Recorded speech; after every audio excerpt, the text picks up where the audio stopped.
Hello, Devlin here with you, and welcome to another edition of my pirate radio show. And thank you for joining me. Have a seat. Can I get you something to drink? Maybe a little something to nibble on? No, I don't start all these shows like this, but every once in a while I remember people telling me how much they feel this show is like going out with an old friend, getting coffee, and just sitting and listening to them talk. And although I do talk a lot, if we really went out for coffee, we do talk a lot, but the difference would be I listen pretty good too. I love listening to people and getting to know people. But on my podcast, it is pretty one way, because if I left giant blank spots for you to talk, I don't know, it wouldn't be much of a podcast. But thank you for tuning in. I'm glad you make me a part of your day. I thank you immensely, because time is such an important thing, and unfortunately, we usually have more things to do than time. We always have projects we have to do around the house. There's always friends and family we're dying to see, and then there's commitments that we do. And, by the end of the week, you realize I don't have as much time as I thought to do all those things. Not to mention, it's important to have those moments to yourself, those time opportunities that you get to just kick up your feet and put on your favorite show or listen to some music or read a good book. So it's April, and April is, it's going to be April. It's not April yet, but it's going to be. So around this time, we talk about two things, mostly. Well, we talk about lots of things, but most people I notice talk about the weather, and boy, do we have lots to talk about the weather. We have gone from stormy days just a few, like last week, and then we went to like really warm summer days, and now, we kind of been going through some rainy days, and it's supposed to be sunny again. So this is the time of the year that it's always so unpredictable. You just never know what jacket you're going to wear when you go out there. You have to check the weather forecast, stick your head out the window for a bit. And the other thing we usually talk about at this time of year is income tax. Because yes, it's that time where we have to pay it. Now, some of you are probably smug and probably did it early and have it out of the way, which is good. And some of you are probably the kind that wait to the last minute, or, oh yeah, I should get that done. I've just kind of submitted my taxes to my friend that does it. So I finally got it out of the way. I'm not usually one to wait till the very end, but I'm not one to do it right away, because, you know what it's like. You're always collecting, your T4s and all the stuff. And I had a couple that I had to get, from, my bank, all the stuff that I put away for. And, and then I found out I had one final unemployment one that was kicking in, because apparently I did receive some things when I was just still starting out at Value Village. And so, I got all my stuff together and finally, got it out there. So I know it's not at the very end, but I know I could probably do it earlier. I'm going to talk a little bit about income tax and budgeting and stuff like that. Money. I'm not going to give you financial advice in any way. I'm not that good with money, but I think I'm pretty good with it. I don't live beyond my means, and I can't. I live in I work at a part-time retail job, so some weeks are better than others. So I don't think I've ever really had a full-time job. I think when I used to work at City Press, this printing company I worked at, I'd have lots of weeks where I had full-time hours. But there was lots of times when it was slow, and I'd have to call in every day to find out if they needed me. That is where I actually started learning how to live by, not living paycheck by paycheck, which in some cases I do probably live by paycheck, but it's a lot better than when I was younger. I always have had a little bit of money in the bank, even just, a small amount of savings and stuff like that. I actually learned to start being good with my money even when I was a kid. I think on the last episode I mentioned, I'd get a little bit of an allowance. And if I really wanted a toy, I think I mentioned a puppet that I bought. I would actually really be good at like putting the majority of my money away and sacrificing for a couple of weeks so I could buy a better toy instead of spending all my money and stuff. I actually got really into finances when I found out how much my parents were actually in debt. Not near the end, because my father put his foot down finally and said, we have to start budgeting. And that was words that my mother didn't want to hear because she was the spender in the family. Most of the times in relationships, there's two people. There's the spender and the non-spender.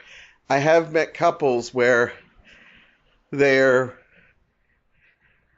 both learned to not be spenders, and I've met couples that are both spenders, and those couples can be really dangerous because it's like, well, you bought that, so I'm going to buy this, and then they wonder why they don't have any money at the end of the month. My parents, we wanted for nothing, we didn't get all the fancy things, but we got spoiled sometimes at Christmas and stuff, and I never thought anything of it when I got older. I realized just how much debt they got into to give us good Christmases and stuff. And when I saw that, I decided that I didn't want that. In fact, it took me forever to get a credit card. I also learned a lot from my brothers. No offense to them, I love them dearly, but they basically got into some financial situations and, taking care of their families and stuff like that, and wound up, getting into real financial trouble. So luckily, I learned off of my family, and I never got that. The first time I got a credit card, I got it just to get a credit rating. And so I bought a few things and then started paying it off to get my credit rating good. And I always knew this was something that was only going to be for emergencies. I have bought the odd thing that wasn't an emergency, but, I usually pay it off before I bought something else. But overall, it's mostly for emergencies. Emergencies to me are like drugs. A lot of the drugs I can pay out, no problem. But I do have one drug that's like, every time I get a prescription, it's like 150 some odd. So, before I get the money back from my insurance, I used the debit, my Visa, and then pay it off a little bit at a time. And then when I get the money back, I just slap it on and finish it up. Many times I've had my Visa come down right to zero because I don't spend it very much. Glasses is another thing. It's something I obviously need. It's not a want. And I don't buy glasses quite that often. So maybe once every, 6-7 years, I will, it's time for new glasses. And I will put them on there because they're usually a couple $100 a pop. And this year, I don't even know where I'm going to go for my glasses because one thing that sucks about getting old is a lot of the stores that you used to go to start closing. And literally, I went to my eye doctor, and I actually have the place I used to get glasses is right underneath him, and he is just retired. And I shouldn't be surprised because I got my first pair of glasses there. And so I've been going there since I was a little kid because I got my glasses probably when I was about 7 or 8. So I've been going there a long time. So I don't even know where I'm going to buy glasses the next time. So anyhow, so that's what I used the credit for. I have used it on certain other things. As I said, when big ticket items come, I have bought them on it. But not too often. I won't do that. I'll only do that with, emergency things. So I learned at an early age. But that didn't still stop me from spending. I think Mike likes to think that I could go in any store and I can shop. I literally, I can make him laugh because we'll stop at a 7-Eleven or something, just to pop in to get a Slurpee or, some gum. And I'll just say, okay, I'm going to just run in. I'll get something. And I'll come out with a bag. And he'll what did you buy? And he goes, they had previously viewed movies in there. And I found one that I needed. And so he'll laugh because I can go anywhere. One time, him and his father, when we were out in Parry Sound last summer, we actually went to get some Chinese food. We decided to treat him to some Chinese food because, he was making all the dinners and stuff.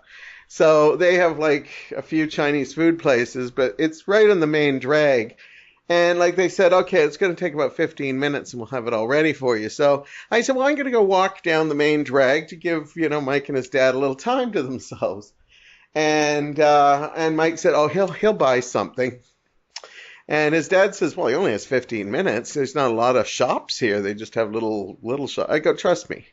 So anyhow, when I walk out of this store, Mike's laughing. He's standing there with the Chinese food, and I'm walking with a bag. And yes, I found something because honestly, sometimes I go to Parry Sound and I find some really rare good stuff for good prices. And so, yeah, so I am a spender. I will admit it. So, this year, my hours, if you're ever in retail, you know that the beginning of the year after Christmas can be quite slow. With a secondhand store, our big time is Halloween. So basically the end of the year can be slow too because a lot of people don't shop for Christmas gifts at secondhand stores, I don't know why. I certainly wouldn't mind secondhand gifts if it's something I really wanted or something unique. I'd have no problems with it. But anyhow, so this year I've noticed that I've been spending a little more than I should be. And usually I'm better at keeping track of it. One of the best things I ever did, and I avoided this like the plague, I'll be honest. I absolutely avoided this like the plague, was online banking. I don't know why. I think I'm old school, so I always thought that, once I do online banking, they're going to be able to see my stuff. And then I thought to myself, well, I don't really have all that much stuff.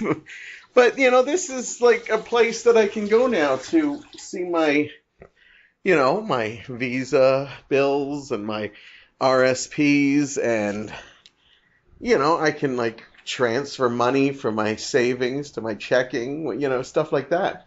So I actually started doing this several years ago, and I actually really liked it. I really was able to save money and stuff, and I was able to watch thing. And I was a lot older when I actually went in to start an I don't know how to say it. I don't know if it's RRSP or RRVSP. Anyhow, yeah, that's how good a finance I am. I can't even tell you what kind of funds I have. But I know I have an RRSP. And I actually came in late into the game, and I basically went in, talked to them about it, and said, is there a way you can take money off my bill, off my payment, and put it towards something? And, we set up a schedule that worked good for me, and it was amazing to do. And I started setting up, I was actually thinking of the future and money that I'm going to have in the future. And it's baby steps. And I remember talking to the guy and said to the girl, it was a lady that helped me out. And she basically, I said, yeah, I'm probably a lot older than you see around here, starting worrying about retirement and stuff. And she said, no, we get people that are a lot older sometimes. Like get people in their 50s that are just starting because it's stuff they didn't think about. She even confessed herself that she just started doing it. And it's good because you don't really see it in the bank. It's not like money. It's suddenly like just gone because they've taken it and put it in there. And it's a good assessment. Now, I know there's a lot of people that listen to this that probably all know this stuff. I'm not teaching you anything new. But if there's younger people listening, maybe I've opened your mind to doing some stuff. And like that's the greatest thing is basically they can take whatever they want, $25, $50, $100 off, and it's gone. It's off your check, and it goes right into a place that you can't touch it unless it's an absolute emergency, or when you retire. And so, it's a good thing. And I like that she made me feel good because I felt, oh my God, they're gonna laugh at me because I'm so old starting this. But just remember, the younger you start it, the better it is because you'll have more money in there. So anyhow, I decided that I've really been spending a lot and not really keeping track of it. I used to be very cautious every week, go in there, look at where my money is. Okay, this is my spending money for the week. That includes if I want to buy little toys or movies or something, because got to have those. And that was it. That was, But I noticed I hadn't been doing that in the last couple months. And then with my hours, as I said, with retail, this is the time it kind of goes smaller. I decided, okay, I got to do this again. So I'm back on the budgeting train. And it's hard. It's hard because once I start budgeting, I always worry about it. I don't know why. I do, okay, I'm pretty good at it. But, it is hard for me to turn down stuff, But now I just go in, and when I see something I like, I'm like, okay, do I need it that bad? And then if it's something really rare, I'll say, yeah, I do. But I have talked myself out of a lot of things that I could have easily bought. As I said a couple of weeks ago, I would have bought it. I wouldn't even have thought of it. And then I was like, why is my bank account going down so hard? And then I realized, well, it probably has a lot to do with, the fact that you're not watching and you're not getting as much money from your work because your hours have been cut and stuff. So yes, I'm back to budgeting. I actually kind of find I grow when I budget because I cherish things that I buy more or the times I spend with people, because I have to work them in my budget. If I go to a movie, I can't just go impulsively to a movie. I have to think, okay, do I spend this money going with a friend to a movie, or am I going to spend it on going to buy some movies? And sometimes it's like, you know what? I'm going to skip the movie this time, and I'm going to buy the movie. But a lot of times I'm like, okay, you know what? I want to hang with my friend, and this isn't even a no-brainer. I want to do this, and this is a movie I want to see on the big screen. So you'll have to make decisions like that, and sometimes it's hard, but I try not to worry about it because, I always do well, It's usually around this time with the income tax and stuff I start worrying about Christmas. Where am I going to get money for Christmas? Every year when Christmas comes, I do fine. But I always worry about, oh my God, Christmas is so expensive. Where am I going to find all this money? And I'm thinking about it in March, April. Then I usually don't think about it for the summer. It's just every time income tax comes up, my mind immediately goes to money. Do I need money? I need more money. I need more money. So I've become a lazy person, I've told you.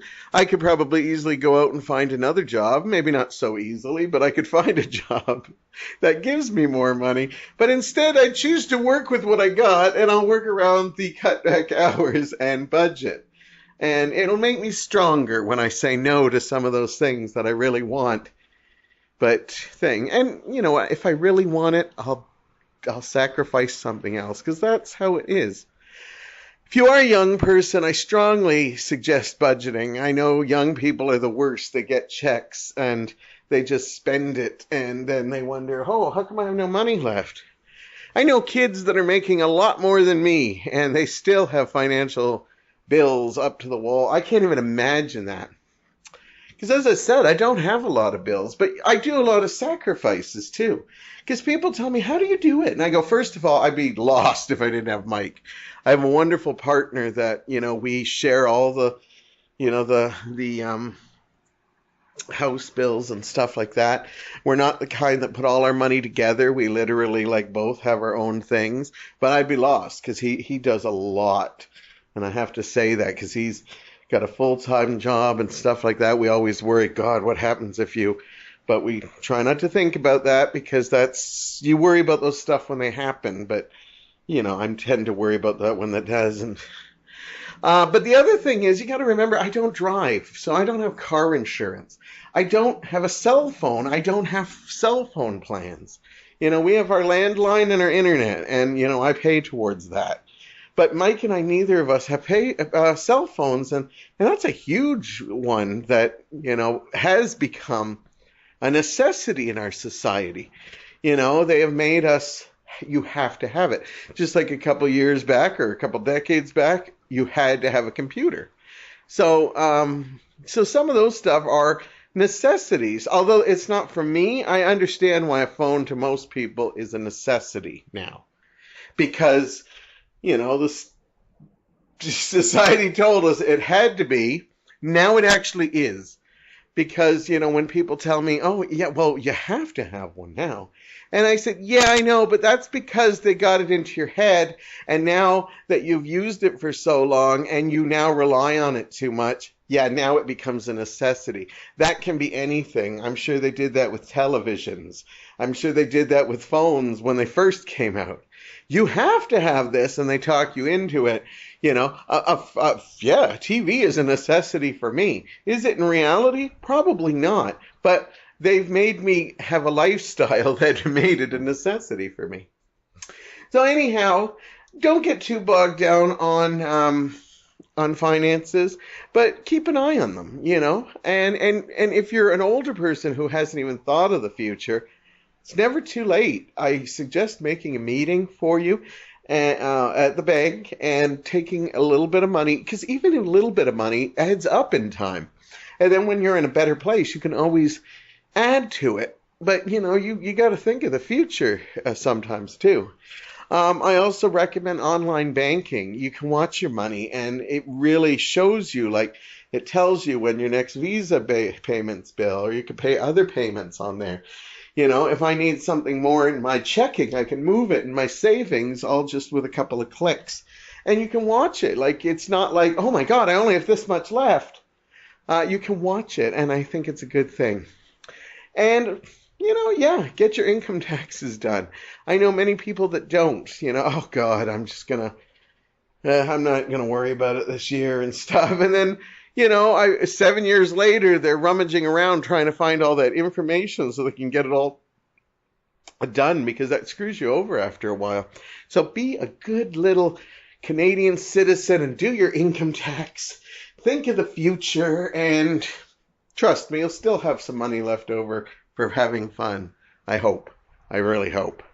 Anyhow, that's all I'm going to talk about on the case. You all know a big chunk of my money goes to going to the movies. I saw 3 movies last year. Ooh, wow, big spender. Last month and in the month of March. Now, last week I did say I'd probably be seeing the Power Rangers movie. And oddly, by the time this airs, I probably have seen it. But the time I record it, not so much. So unfortunately, I can't give you my Power Rangers review. I'm going to put that in the April one, but I'll still be taking a look at 3 big movies that have done well at the box office.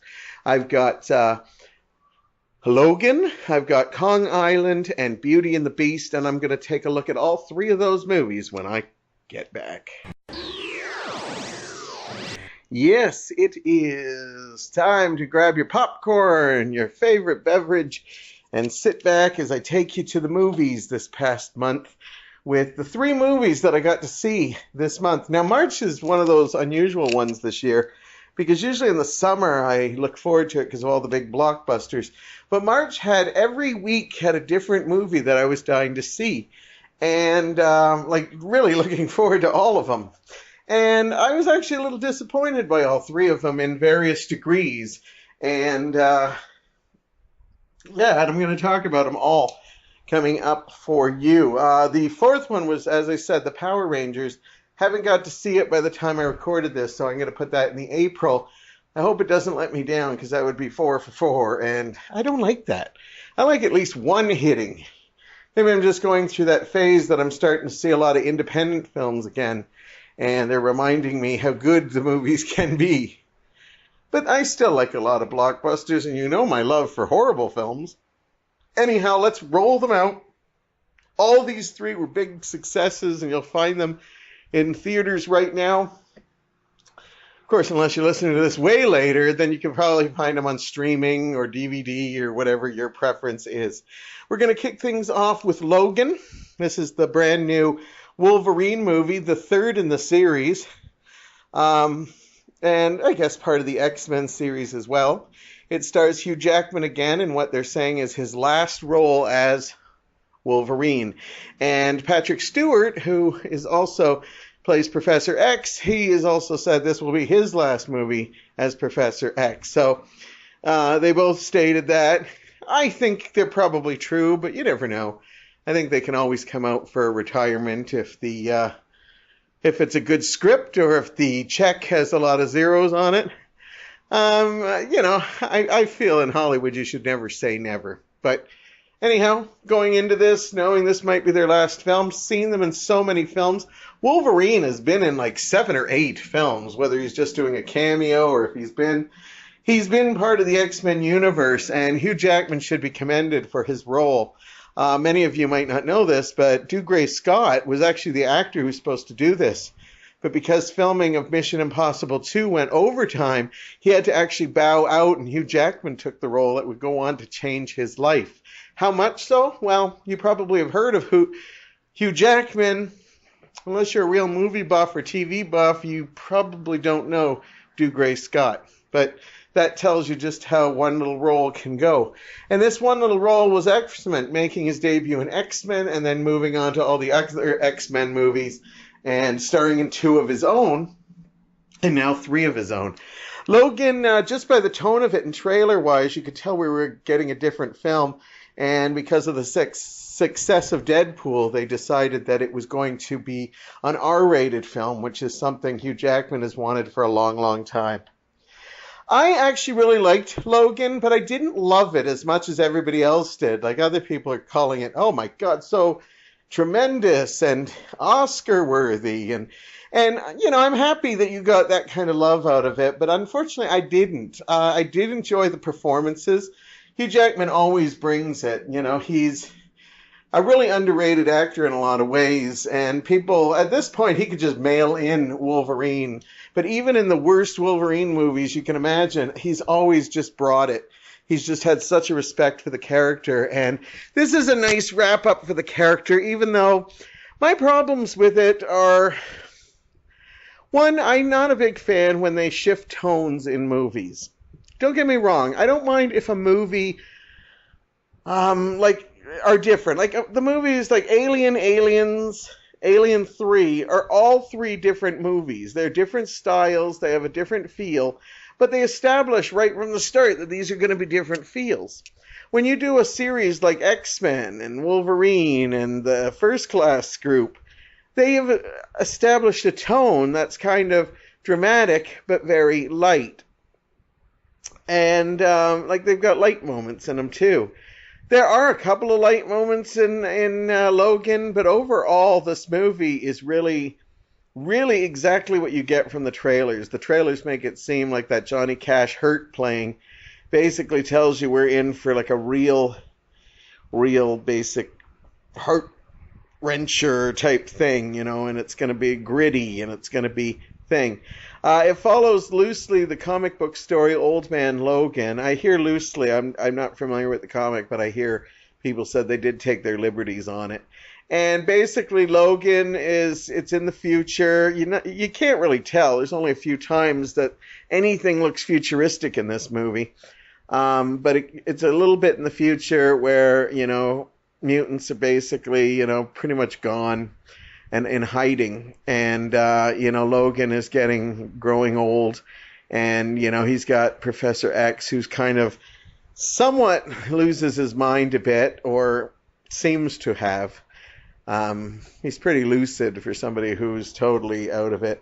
But, and they're kind of in hiding with some other mutants and stuff, and then they're being chased by another mutant, and then they find this young girl that is, has powers similar to Wolverine. And as always, I won't spoil too much. Now, all 3 of the performances, as I said, are wonderful. Hugh Jackman and Patrick Stewart give really great performances, although a little sad. I like sad movies. I like dire movies, but when you've established a movie like the X-Men where there's some levity in it, it's hard watching 2 of your favorite X-Men characters being reduced to just absolutely dismal sadness. It's really hard to watch. It is entertaining, don't get me wrong, and it is phenomenal. But as I said, I don't like when a series changes their tone too much, just kind of like my problems with Rogue One not really fitting in with the tone of other Star Wars movies. And even you can put down, I'm not the biggest fan of all the Harry Potter movies, but you can watch every single one, and they have different directors, but the tone is the same in all of them, and I respect them for that. Logan is so different a tone, I have a real big problem with it. It doesn't fit the other movies. So if you watch it as just a standalone, like an X-Men story, it actually is a pretty good story, except that it's a little bit dire. And this doesn't give away anything, but they pretty much tell you what's going to happen all the way through the movie. Like they basically, whether it's through, predictions or something, they pretty much let you know, even though you suspect that's what's going to happen at the end. It makes it even twice worse for me when they constantly let you know how this is going to end and how this is going to play out. You don't know exactly how it's going to happen, but the fact that you're constantly reminded, it's almost like they're like letting you know, get the Kleenex ready, but, check it out. By the way, the young girl, I don't have her name, and I should because I usually in front of the computer. Also a very good performance. So, she's worthy of seeing. Going R-rated was a great idea, except that I felt that in some cases it worked, some cases it didn't. I have an imagination. When I go into the movies, I don't need things written out for me. But as we've seen with the Marvel community, they do. And the DC movies, how, oh my God, you missed a scene, so that totally I didn't understand it. Whereas everything's spelled out for you in the Marvel Universe. I have an imagination. When I've seen 7 movies where Wolverine has used his claws, I've never necessarily had to see the graphicness of it because in my head, I can imagine it. But sadly, we live in a society that doesn't have as much of imagination. So we have to go R to show like the stabs. And for the first time, we actually get to see like really disturbing blood and, stabbing in the head. And they don't use it lightly. They go for it. And they said, we got an R, let's do it. But I'm not even bothered by the gore. I love horror movies and gory horror movies, one of my, favorites. I can enjoy them. But my big problem was the language. Hugh Jackman has a cameo in one of them, I think it's First Class, where he literally says, fuck you. And that's the only words, or fuck off, or fuck you. The only words he has, and it is so powerful. And there's scenes in this where Hugh Jackman just drops the F-bomb so many times that since it was never established, now if you establish a character like Deadpool or something, I'd be shocked if he didn't swear. But because he drops the F-bomb so many times now, to me it's like, well, what, did he become just a crotchety old man and just says fuck all the time now? I found it really taking away from the screenplay. Because now all of a sudden, Wolverine says, fuck, fuck, fuck, fuck. There is one scene in this movie, I swear the fuck is used way too much. And why? Because we can do it. We're R-rated. And that's not a reason for anything. I'll end with the fact that, was it emotional for me? Actually, I was hoping it was going to be more emotional. These are characters that I love, and just knowing that these actors that I love playing them are not going to play them again should have got me right in the heart. But you know what? There's a scene in First Class where Magneto loses his mother that I still think is one of the most emotional things I've seen in a superhero movie. And nothing in Logan touched me anywhere near as powerful as that one scene in their PG-13 movie or whatever it was rated. So, R-rated aside, the emotions just weren't there for me. Next, we go to Kong Island. This is not only a new Kong movie, but it's going to be part of a new monster universe. A couple years ago, we had Godzilla, which I absolutely loved. Other people were kind of iffy on it because they said they didn't see Godzilla enough. Well, they make up for that in this one because Kong is front and center. In fact, you don't even have to wait to see him. He's on the screen for almost immediately. And basically, then he kind of disappears for a bit when the people come. This story doesn't follow the regular King Kong movies like the 36 one or the 76 one or the Peter Jackson one that came out back in the 2000 in that area. And I like that. I like that it's a fresh take because they couldn't follow that story because if they want to lead up to eventually a movie called King Kong versus Godzilla, Since this takes place in the 70s, you know Kong's got to make it through. And that's not a spoiler by any means. Because, hey, he could die and he could have an offspring. I'm not giving it away. But the game plan is right there. And if you stay to the end credits, you can find out that they have a big plan for this monster universe. There's a whole bunch of great talent in here. Tom Hiddleston, Samuel Jackson, Brie Larson, John Goodman. There is so much talent in this movie, and it's sadly pretty much wasted. The best things about this movie is when King Kong is fighting, and whether he's fighting animals or if he's taking on helicopters that they're coming in, Kong is front and center. The CGI is absolutely phenomenal. King Kong looks amazing. He really takes this movie to new heights. I just realized I called this movie Kong Island. This is actually Kong Skull Island, but that's okay. It's pretty much Kong's Island. He rules it. John C. Reilly's also in the movie. He's like one of the only characters that gets a chance to be something, and it's used pretty much for comic relief. All the other, except for the fact that I thought Tom Hiddleston looked pretty hot in this. No offense, I like him as Loki, but he doesn't exactly, give me chills when he's Loki, as far as, hotness goes. But he's really hot in this. But sadly, I never get a feel for how awesome he is supposed to be. They build him up with words, and I don't see it when I actually get there. And other things, the girl, she's a photographer, and that's all we really get from her. It's actually a really good movie, but once the character's on, you want to kind of follow them, and they tell you a little bit, but you just suddenly find yourself, where's Kong? Where's Kong? And that's pretty bad. But I was talking to one of the attendants, and he wasn't a big fan of the Peter Jackson reboot. He said it took way too long to get to the island and stuff. I absolutely love the old King Kong. I love the 36, and I love the Peter Jackson remake. And he said, yeah, I know, but it wasn't a very good monster movie. And then I looked to him and I said, that's because Godzilla is a monster movie. King Kong is a love story. In this one, they make it a monster movie, and in that case, it succeeds. I still found it entertaining. I found the soundtrack phenomenal, and I thought it was good, and I look forward to see what more they're going to bring to this series.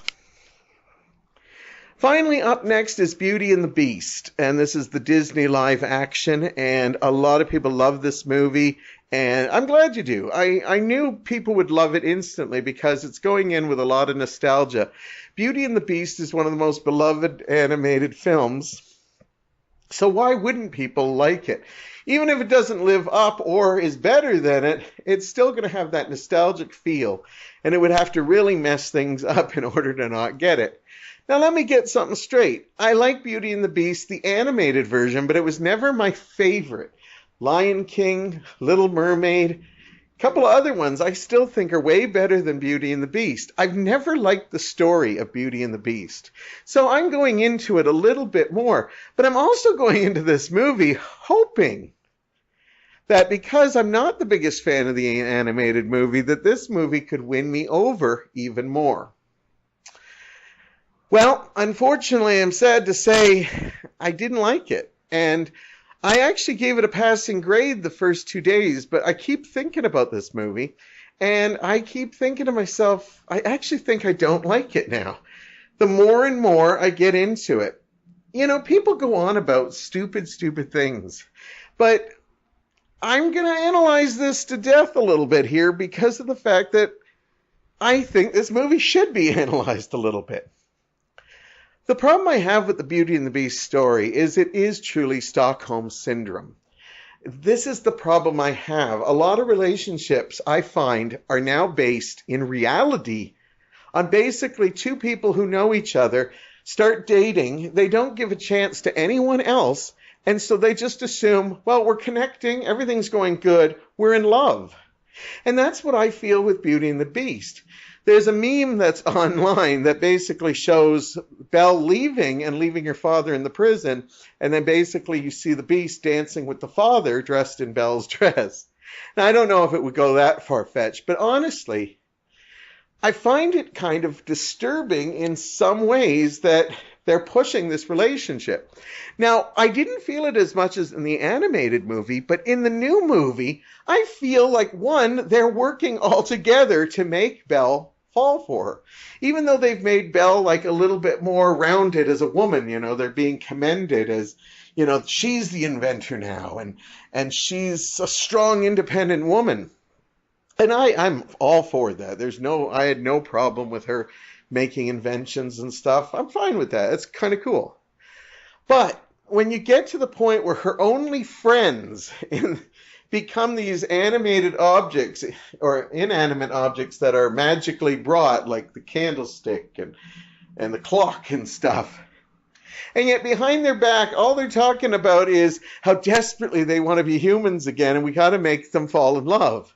And these are their friends. And it reminds me once again about the real world, where basically two people, they don't even try meeting other people, they fall in love. It's the first person they fall in love with, they don't go anywhere, so that they assume it's love.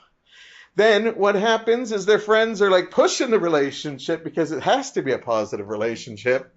And then once the relationship breaks up, these are the friends that are the first ones to tell you, oh, we never really liked this person.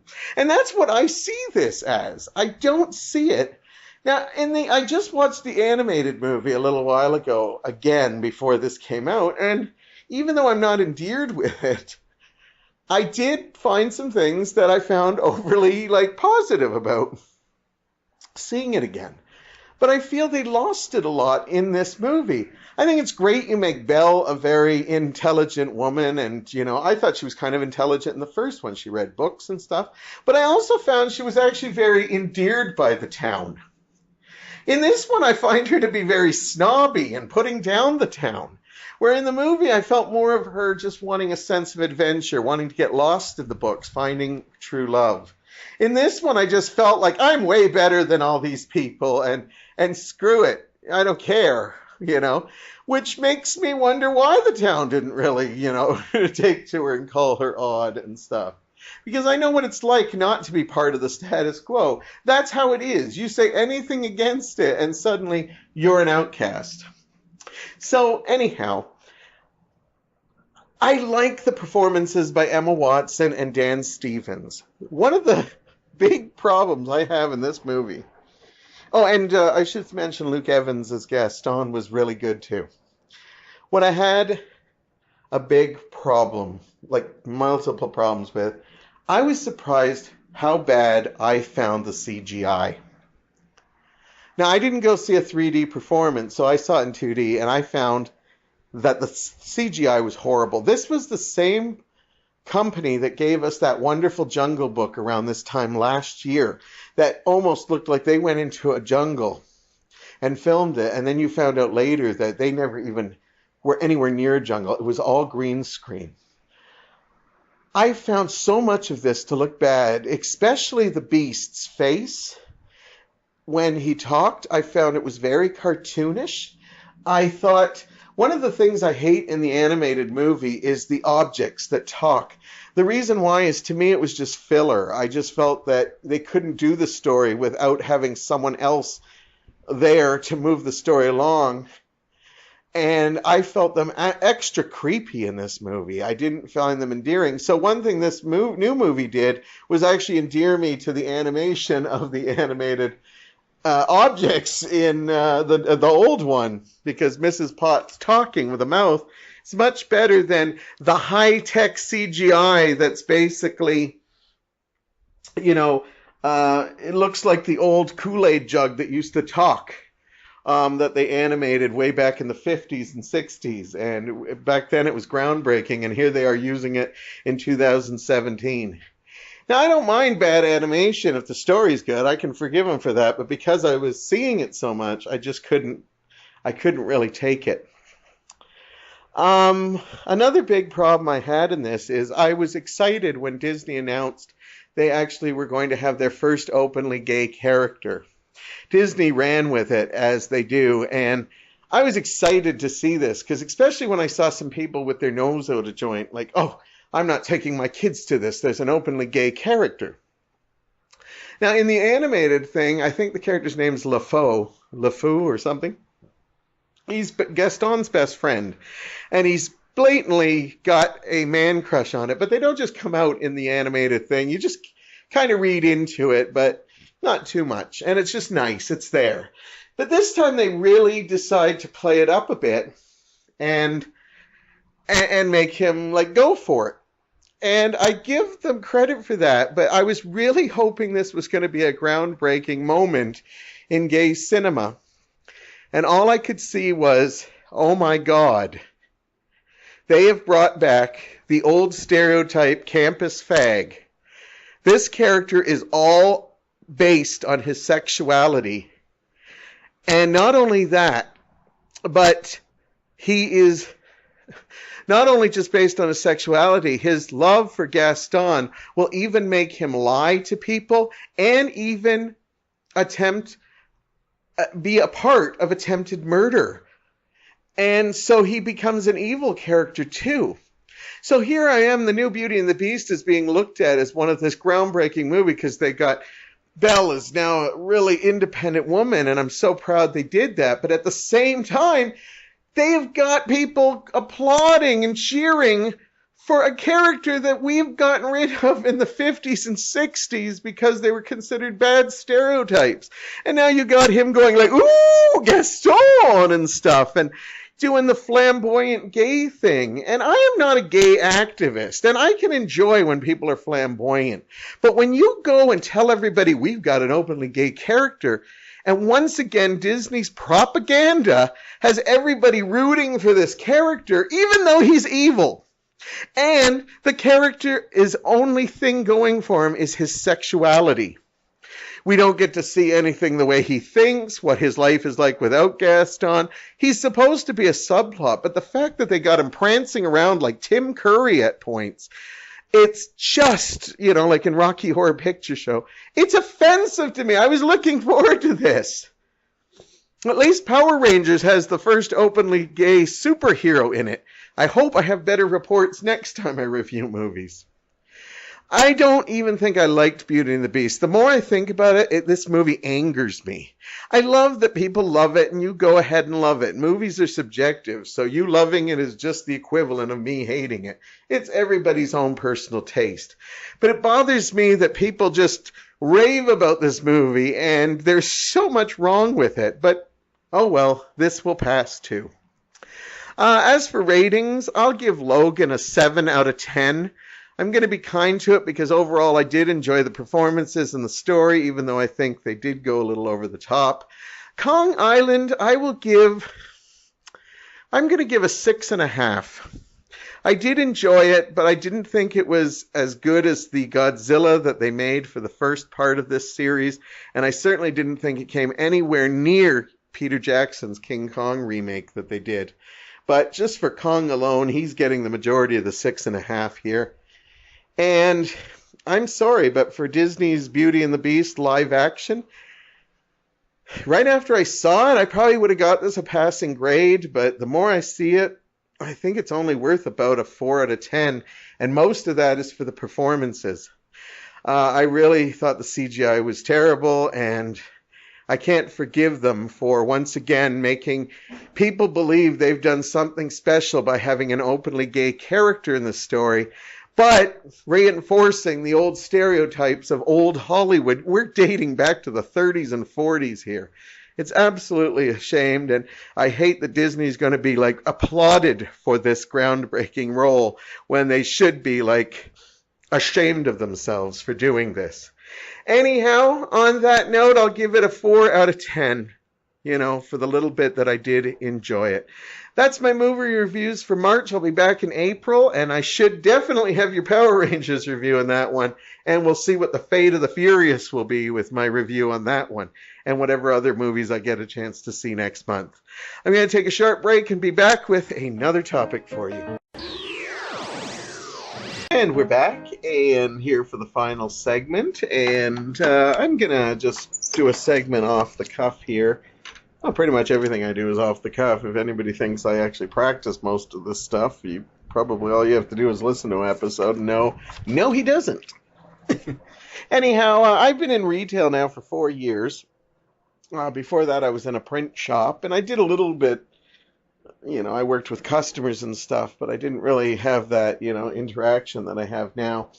And I think 4 years is long enough to figure out that sometimes working in retail can be rough. I actually think 4 months is quite plenty to figure out that, because it is bad out there. And you probably see people say, oh, it's bad, but every job has their problems, and I totally agree. And you can complain about your problems of your job and your thing. And this is in no way me just pinpointing. This is not me ranting about my job, because I'm not that kind of person. Well, it is. I'm ranting about my job, but what I mean is I'm not ranting about the company I work for. This is just retail in general. And I always heard that somebody once said that every student should have to work retail or in a restaurant for a few months, and the world would be a better place. Because if you see the way people treat not only the retail workers, but the actual stores themselves, it's an absolute nightmare. I got into it late in the game, and that's probably why I'm a little more sensitive to it. I give applause, pats on the backs, and big hugs to anybody who's been doing retail for decades, because of the fact that it's just crazy out there. And I just wanted to talk a little bit about what I think are some of the things that make the retail experience bad. And this isn't just from a working at retail thing. This is as a shopper. This is going to come from all angles. Okay, so yeah.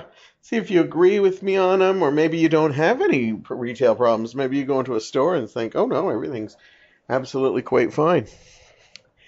First off, I'm going to start with an old school one, because I'm an old school man, and that is being open on Sundays. This was a big thing they did decades ago, but yes, believe it or not, boys and girls, there was a time that there was not things open on Sunday. Yeah, you'd have your gas stations, you might have a flea market, maybe like a farmer's market out there, but stores were closed. And this was family day. And, whether it was built because of Sunday being the church day or day of rest, whatever the case may be, it was a wonderful world.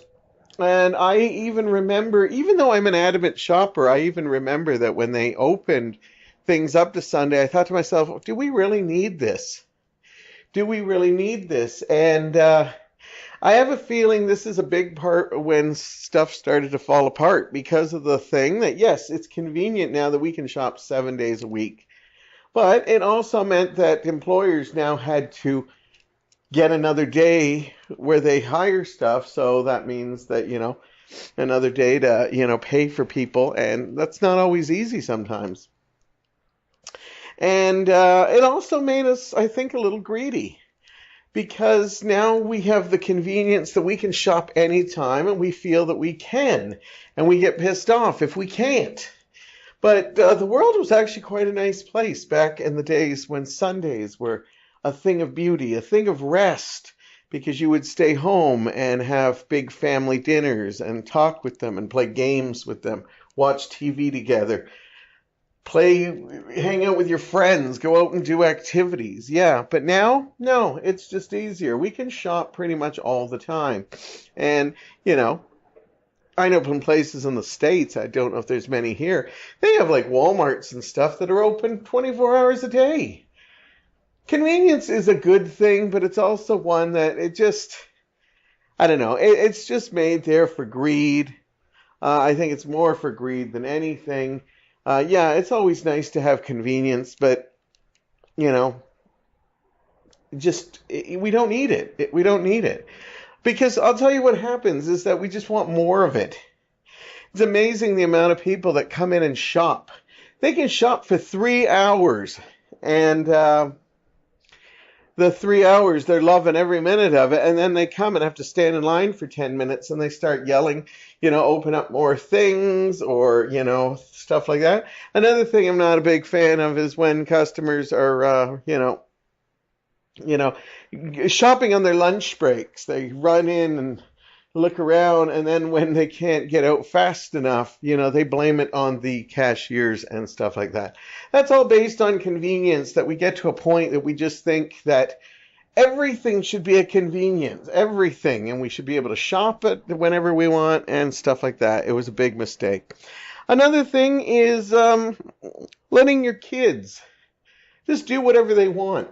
I remember when I was a kid, I'd go with my mom shopping, or even with my dad grocery shopping and stuff, and I'd always be well behaved.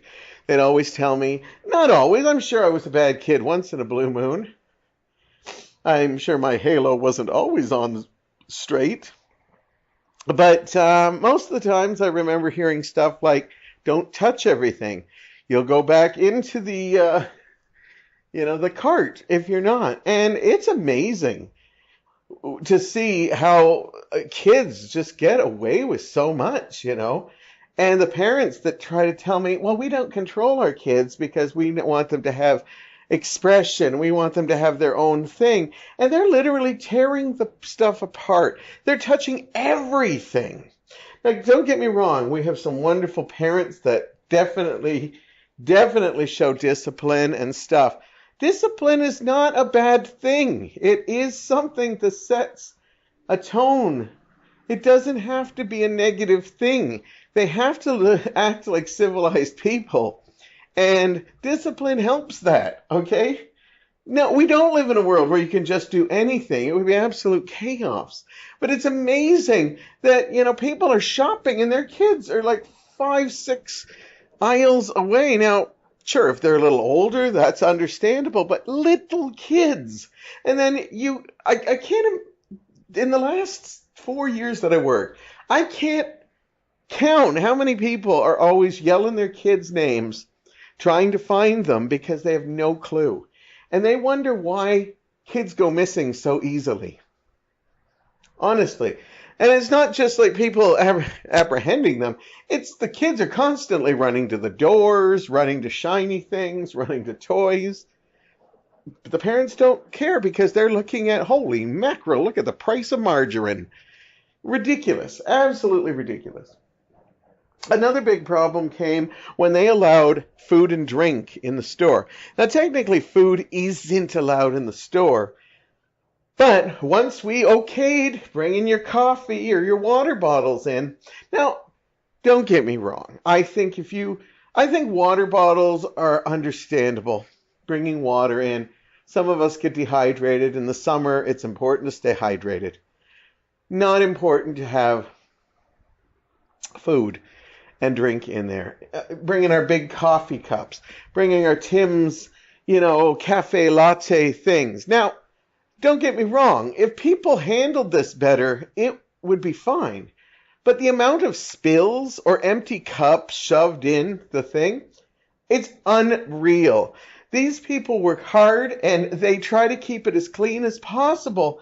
And they're shoving garbage all over the place. You can look at any shelf and suddenly there'll just be a half-drinking coffee or something. Or they spill it and then just don't care and, Now, there are the people that will tell somebody and that. But I don't think there's a need. Like, water is one thing.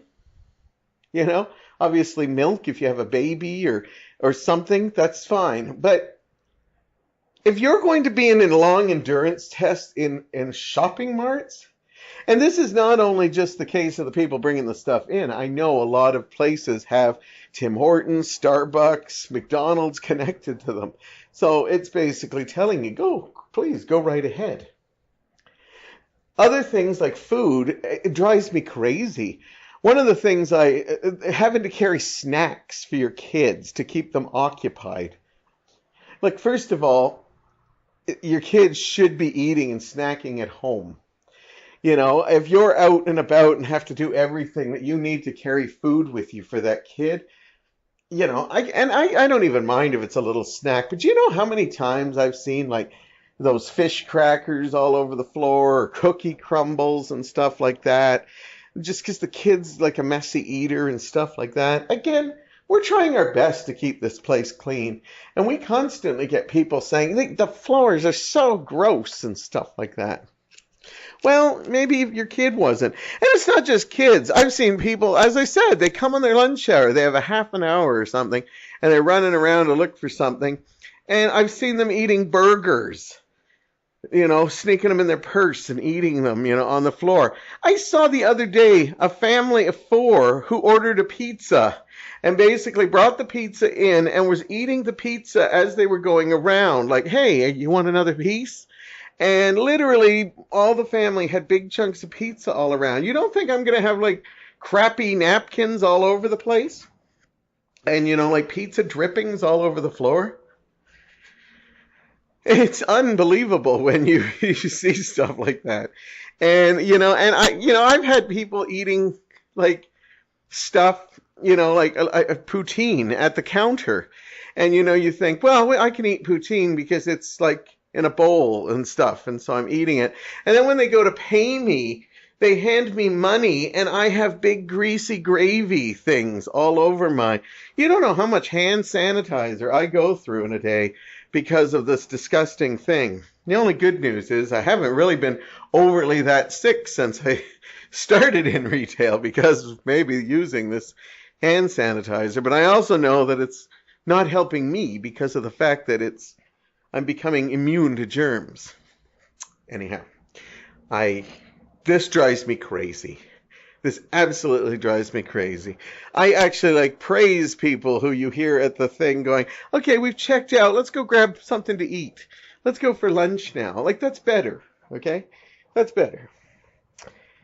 Okay, and now I'm not just going to put it on customers or, bosses and stuff. One of the things I get told all the time, and I'm not trying to say this because I'm patting myself on my own back. Okay, a little bit. I won't lie. I get told I'm really good at my job. I tell them all the specials coming up. I tell them all the things. I let them know any information that I've heard that is what they're supposed to know. If there's a sale coming up, they don't know what's coming up, I let them know that, hey, you look like you're buying a lot of clothes. There's a clothes sale coming up at the end of the week. Stuff like that. I remind them what, their different cards do and mean and answer their questions. Or I just make small talk because it's a good thing. There's so many cashiers that should lighten up a little bit. If I'm having a bad day at work, sometimes it will come to the cash register, but most of the times, if my workplace is pissing me off, I kind of lose that when I go up to do the cash because it's not their fault. And if they're going to treat me nice, there's no reason why I can't treat them nice. Be pleasant. Be pleasant. It's part of the thing. You're playing a game. You're serving them. You're enjoying seeing them. You're happy they're shopping, which gives you hours. And yeah, sure. You're going to get customers that piss you off, and I'll be the first one to admit I lose my cool and lose it for a bit. But I try not to let it happen to the other couples that come in, customers that come in. I see so many people from all ages, but I have to point my fingers that a lot of the younger cashiers are absolutely no customer service whatsoever. It's just this is my job. I don't need to be nice to you. But you know what? If you're nice to them, they're usually nice to you. And very seldom it's not, but you still feel good if they're being an asshole and you're still being nice to them. Don't let them walk all over you. But at the same time, you can be a little pleasant too. My final one is whoever came up with the saying, the customer's always right. In retail, the whole thing is we're trying to make money. No matter how much they tell you they love you and tell you how much of a family or a team we are, it all comes down to the bottom line. We're here to make money. But the truth of the matter is the customer isn't always right. In a lot of the cases, I agree when they do stuff that's a little extraordinary to keep the customer happy. But there are many, many times that the customer gets away with a lot of stuff, and it would be nice for once or twice if maybe people would back us up rather than the customer. There's blatant times when we basically, our job is to let them know the rules of the store. When they don't follow the rules, we let them know. And a lot of times the supervisor comes along, makes us feel like crap because they said, well, yeah, they are technically just telling you the rules, but I'm going to break them for you because I can do that. Then after they leave, they give us a smug look and basically said, don't ever tell me that again, because you know it can always be played. The customer isn't always right. In fact, a lot of the times the customer isn't. But your employees can be right sometimes, and it would be nice if people back that up. You know, it's like anything. You handle us good, we handle you good. I know customers that get away with murder, but they're nice about it, and I understand that. I go along with that at times. But there's many times that the customer is just totally pulling a fast one, and basically that's, they get away with it. And so, of course, they're going to keep trying to do it. It's just like thieves. You'd be surprised how thieves, because of the Canada government, how they basically get a right away to steal. You want to talk about rising prices? A lot of that comes from the fact that stealing can't really be caught as often now. You pretty much have to catch them, you have to watch them do it, and you've got to find a subtle way to stop them because there is so many rules that get thieves easy. It drives me crazy when I see people stealing, but then when I see how the government basically puts in plans to help them more than the actual retailer, it saddens me. So that's just a few things that I think have caused the retail game to be problems. Are any of these going to go away? Absolutely not. But hey, it'd be nice to think if one day we could do it. But if there's any way, if you're a cashier, if you're a customer, if you're a supervisor, and you heard something like, yeah, maybe I could change that a bit, then if I get one person doing that, then I've made the place, a much better place. Now, don't get me wrong, that wasn't just bitching about the place I work right now. This is just me going into stores and seeing stuff what I see. Some of it's from where I work, some of it's where I used to work. But I feel the need that since I am a customer and a cashier, I get the right to say some of this stuff since I'm not calling out names or procedures or anything like that. That being said, why don't you go out there, get some air, maybe do some shopping of yourself, be kind to the people around you, smile at random people, see how that gets you through the day. Thank you for listening to another episode. I'll be back again next week. And coming up in weeks ahead, I've got a couple of special co-hosts coming up that I think you're really going to enjoy, and I'm really looking forward to having them here. I look forward to talk to you again very, very soon.